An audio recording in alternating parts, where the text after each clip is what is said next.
What if I told you that a single shift in how you think could completely rewire the way your entire life unfolds? Because right now, there is a voice living inside your head, and that voice has been lying to you every single day.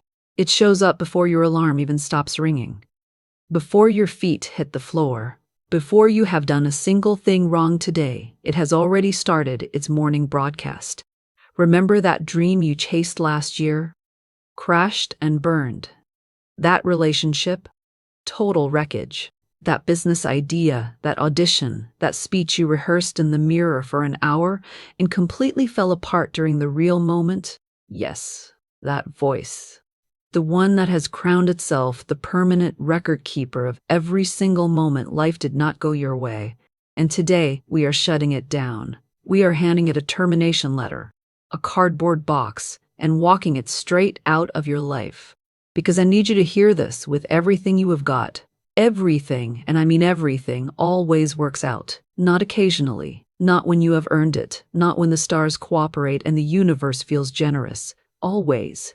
And I'm going to show you precisely how to live that truth completely out loud. Before we go any further, let me acknowledge something important right now. If you heard me say everything always works out and your gut response was a tired, hollow laugh, I completely understand you. You are not fragile. You have lived through things, real things. Things that shattered the plans you had carefully built. Situations that fell completely apart despite you doing absolutely everything correctly. You were generous, and someone took advantage. You showed up every single day, and someone else received the reward. You gave your heart entirely and had it returned to you completely broken. I am not here pretending life is a beautiful performance where every painful scene resolves into something tidy and perfect by curtain call. What I am actually saying is far more radical and far more honest. I am saying that even those moments, even the devastation, the rejection, the slammed doors, the painful detours through places you never wanted to visit, even those were working out in your favor.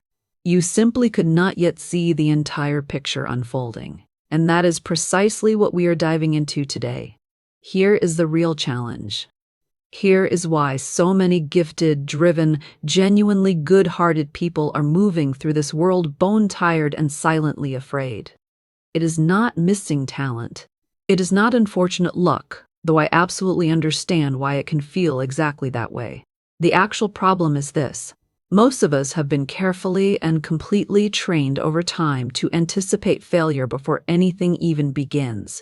We label it being realistic. We call it self-protection. We tell ourselves it is simply being smart and practical.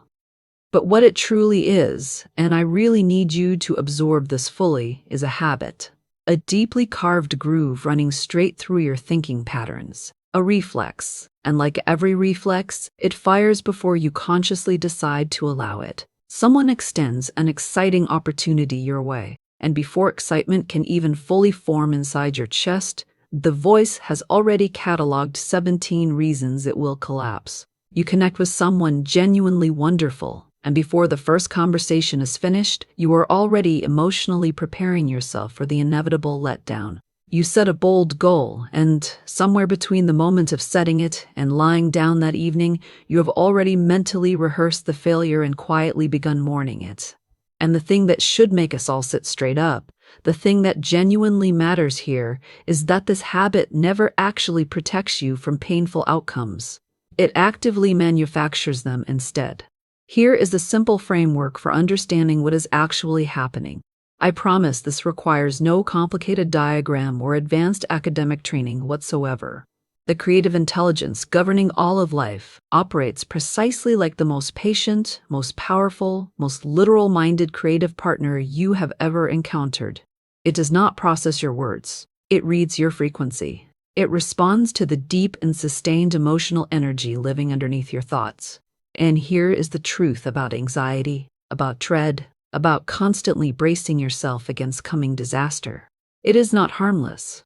It is not simply a neutral background habit you maintain while waiting for outcomes to arrive. It functions as an actual instruction. When you move through your days radiating the deep expectation that nothing will work, that success is somehow reserved for others, that you exist somehow outside the general abundance available to everyone, you broadcast a signal. That signal, exactly like a radio frequency, draws a matching response.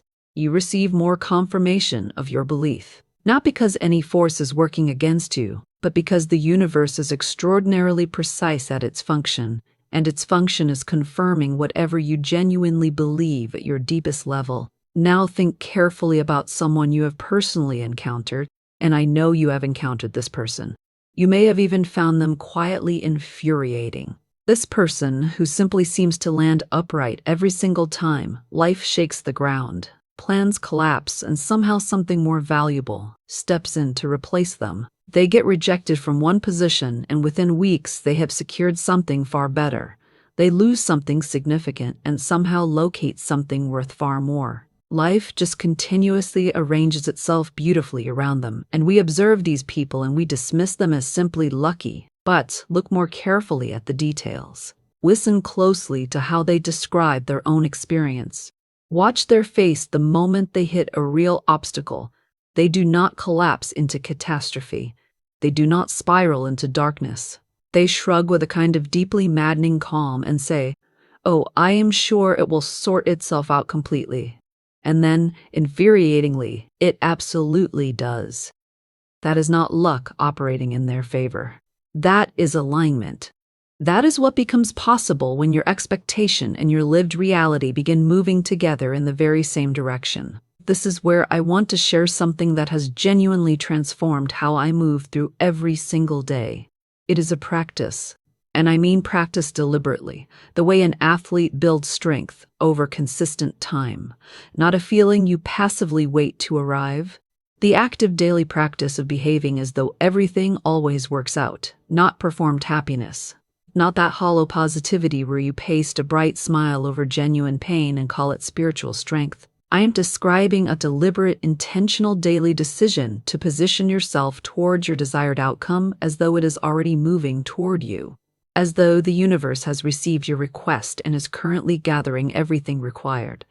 As though the door you are standing before is moments away from swinging completely open, not because perfect behavior has earned you access, but because you genuinely belong on the other side of it. Here is a beautiful convergence of truth that philosophy, ancient wisdom traditions, and modern neuroscience are all quietly arriving at from completely different directions. The mind cannot reliably distinguish between a vividly imagined experience and something genuinely lived. When you sit inside real felt anticipation of something wonderful, when you allow yourself to actually experience how life would feel if things were already beautifully unfolding, your brain begins operating in measurably different ways. It stops its constant scanning for approaching threats. It begins actively noticing available opportunities instead. Doors that were always present suddenly become visible to you. People positioned to genuinely help you seem to materialize naturally. Meaningful coincidences begin accumulating in your direction, not through magic, through alignment. Your reticular activating system, the filter your brain uses to determine what in your environment deserves your conscious attention, begins filtering specifically for victories instead of losses.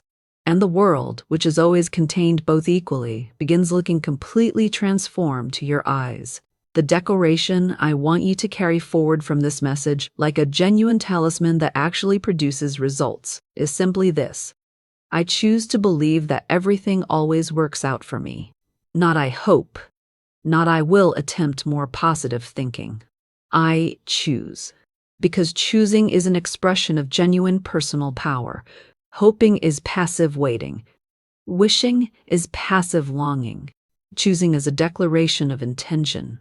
It is you standing in the complete authority of your own conscious mind, announcing that you are no longer a passive spectator watching your own life from the sidelines, nervously waiting to discover what the universe decides to do with you. You are an active participant, a genuine co-creator, and you are consciously selecting the story you will tell about how all of this unfolds. I want to be absolutely clear that this declaration was never designed for comfortable days. Easy days require no declaration from anyone. You need no reminder that things work out when wonderful news has just arrived and everything around you feels soft and warm and cooperative. This declaration exists for the genuinely hard days, the days when the plan completely disintegrates, the days when the response you desperately needed never comes, the days when you look honestly at your current life and it does not yet resemble what you have been imagining and working toward. Those are the precise days when you pull your shoulders back, draw one slow breath, and say aloud if you need that, or silently if that is all available to you right now. I choose to believe this is working out. I cannot yet see how. I do not require seeing how yet. But I choose to remain anchored in the expectation of something genuinely good arriving. Let me tell you something specific about the phrase, not yet. These are possibly two of the most quietly powerful words available to us, and we are dramatically failing to use them enough. It has not happened yet. I cannot see the pathway through yet. It has not worked out yet. That single small addition rewrites everything. It signals that you have not permanently closed this chapter. It confirms you remain inside the active story. And here is something every experienced reader instinctively understands. You cannot fairly evaluate a story from somewhere in the middle. The middle always looks the darkest. The middle is precisely where the character appears most confused, the situation seems genuinely impossible, and no clear resolution appears anywhere visible. But you are not inhabiting the middle of a tragedy. You simply believe you are. And believing you occupy a tragedy is one of the most reliable ways to accidentally author yourself into one. I want to hand you something genuinely practical right now because I believe completely in actionable steps. Insight without action is simply very expensive and beautifully packaged entertainment that changes nothing. Here is your immediate first step. I want this done today, not eventually. Today. Grab paper or your phone. We live in remarkable times. Write down one situation in your life currently that you have been mentally treating as an unsolvable problem. Something that has been sitting completely stuck. Something that feels like it genuinely refuses to work out in your favor. And directly beside it, write this single question. What if this is actually working out exactly as it should, and I simply cannot see the complete picture from here yet? Nothing more required. You do not need to manufacture an answer. You do not need to convince yourself of anything whatsoever. Simply allow the question to rest there, because a genuinely good question is a crack forming in the solid wall of a limiting belief. And cracks let the light pour through. Now let us talk honestly about maintenance. Because here is what is absolutely true about acting as though everything always works out. It feels completely natural and wonderful when life feels good, and it feels genuinely impossible when life feels heavy. And that impossible feeling is precisely when it carries the most extraordinary importance. So here are what I call the 3 pivots. The first pivot is moving from complaint toward curiosity. The moment you catch yourself rehearsing everything that went wrong, and you absolutely will catch yourself because we all do, immediately pivot toward curiosity instead. Rather than asking why this forever happened specifically to me, try genuinely wondering what space this difficulty might be actively creating. Rather than declaring this will never work under any circumstances, try wondering openly what the very next step might look like. Curiosity maintains your openness. Complaint seals everything shut, and sealed doors are extraordinarily difficult to walk through from either direction. The second pivot moves from drawing conclusions toward choosing continuation. Among the most destructive patterns of the anxious mind is this compulsion to reach permanent conclusions far too early in the process. Something does not work out, and immediately we conclude this is the established pattern. This is always my specific experience. This represents fundamental evidence about the nature of my life. Stop doing that completely. Drawing conclusions while still inside the story is identical to leaving a theater 20 minutes in and publishing a review of the entire film. You have not witnessed nearly enough. Stay committed to the story. Tell yourself instead that this chapter has not concluded yet. The story continues actively forward. I choose to remain present until I witness how this resolves. Because it will resolve. It consistently does, and usually in ways you could never have independently predicted or personally arranged, which points towards something else worth genuinely considering. Sometimes things refusing to work out precisely according to your plan represents the universe communicating that something genuinely better has been arranged. And if you would simply release your grip on micromanaging the details, you would be shown exactly what that something is. The third pivot moves from gathering evidence towards sustaining expectation. The worried mind functions as a dedicated collector. It is constantly building a comprehensive legal case for why good outcomes are unavailable to you, and it is remarkably skilled at this particular work. Evidence is genuinely always available for any belief you hold. You can perpetually locate examples of collapse, of promising things that never materialized, of hopes that dissolved completely without warning. But you can also locate, when you look deliberately and consistently with genuine intention, equal evidence that things genuinely work out. Evidence surrounds you entirely. The friendship that appeared precisely when your need was most acute. The opening that emerged directly from what appeared to be an absolute dead end. The version of yourself you became specifically because something painful demanded that you grow beyond your previous limits. Begin collecting that evidence intentionally. Begin maintaining what some call a wins journal or a gratitude record, or honestly, whatever label genuinely resonates with you personally. The essential point is this. Begin training your attention specifically toward what is actively working, toward what has already worked before, toward what is currently approaching you.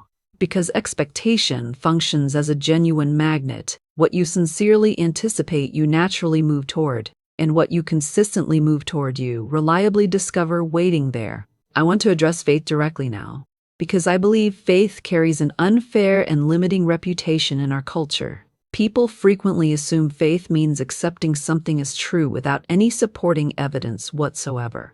Like some peculiar mental performance you are required to execute while determinedly ignoring the reality surrounding you. That is simply not what genuine faith actually is. Faith is the conscious decision to trust the unfolding process before the final result becomes visible to your eyes. Faith is precisely what allows a farmer to press seeds into bare, empty ground without immediately panicking. The farmer does not hover anxiously over the soil on the second morning demanding immediate visible evidence of the harvest. The farmer completes the necessary work, provides water, tends the ground carefully, and waits in the active expectation of what is genuinely coming. That is not delusion or willful ignorance. That is deep practical wisdom, and acting as though everything always works out reflects precisely that same variety of wisdom. You are not pretending the seed was never planted in the ground. You are choosing to trust that the ground understands perfectly what to accomplish with it. Now let me speak directly and personally to those among you who have walked through something genuinely devastating. Because I will not simply glide past that reality carelessly. Some of you are engaging with this message from the other side of a loss that fundamentally restructured your entire life, a grief that permanently altered your shape as a human being, a betrayal that permanently removed something that cannot ever be fully restored to you. And I want to say this gently and with complete authentic sincerity. Even that experience, in ways that may remain invisible to you right now, is part of something actively working out for you. Not because the pain itself carried hidden value, not because profound loss is secretly a beautifully wrapped present waiting to be opened, but because you remain here today. You are still seeking, still reaching outward, still engaging with messages like this one. Which means some dimension of you, some deep and genuinely indestructible part, still carries the living belief that things can genuinely become better. That is not naivety. That is the most authentic truth living inside you. Guard it fiercely always. This declaration belongs to you completely right now, in this very moment, wherever you currently are. Whatever is unfolding around you, you have full access to this. I choose to believe that everything always works out for me. I choose to see my life as moving steadily toward good things rather than continuously away from them. I choose to become someone for whom things genuinely work out, not because I am uniquely exempt from difficulty or somehow specially selected, but because I have made the conscious decision to orient my complete self in that direction and to remain oriented there consistently, regardless of how current circumstances appear to my eyes right now. Here is your action for this specific day. I am genuinely asking you to complete this before you close this out. In the comments below, write this complete sentence. I choose to believe that everything always works out for me. That is the entire action required. Simply write it. Because writing carries different power than thinking. Writing brings the declaration into physical reality. It transmits a real signal outward. And when you scroll through those comments and discover hundreds of other people who also consciously chose, who are also pressing their own seeds into the ground and watering their own expectations with genuine daily attention, something meaningful shifts inside your nervous system. You stop feeling completely isolated in this practice. And that matters in ways that go deeper than you might currently recognize. If this message resonated with something real inside you, consider subscribing to the channel and sharing this with someone who genuinely needs to hear it today. This is exactly the work we do together here at Scovel Spirit Daily. Drawing from the timeless wisdom of Florence Scovel Shinn, we choose daily. We practice consistently. We remind one another on the days when choosing feels genuinely impossible that it is not impossible at all. That the story has not concluded, that the most unexpected and beautiful plot twist is still coming, that the life you have been quietly imagining is not an idle fantasy, it is an actual preview, and the only genuine distance between you and that life is the daily unglamorous, completely worthwhile practice of expecting good things, of acting as if, of declaring even through the hardest days, especially through the hardest days, I choose to believe that everything always works out for me. And it truly does, beloved. It genuinely and completely always does.